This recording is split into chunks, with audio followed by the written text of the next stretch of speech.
আসসালামু আলাইকুম। সবাই কেমন আছেন? ঈদ মোবারক সবাইকে। উম সবাই কেমন আছেন জানাবেন। অনেকদিন পরে একটা ভিডিও নিয়ে আসছি আপনাদের মাঝে। ঈদের দিন সকালে মসজিদে গেছিলাম। মোশরাফা মনি নামাজের পরে এখন দুষ্টামি করতেছিল।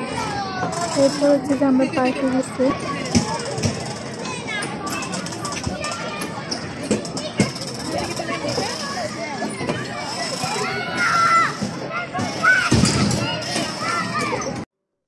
এরপর অনেক ভাবিরও আসছে ঈদের দিন পার্কে।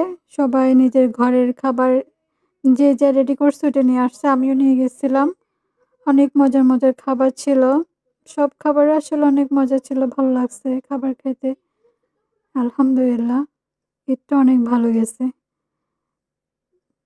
বাচ্চারা অনেক এনজয় করছে। বিশেষ করে বাচ্চারা অনেক এনজয় করছে। ওরা পার্কে দৌড়াদৌড়ি করছে, খেলছে। তো আপনাদের ঈদ কেমন কাটলো জানাবেন। আয়েশাকে একটু করে দেখাইছে। আয়েশাকে বলতেছি তুমি আসো। ও আসতেছে না। আল্লাহ হাফেজ।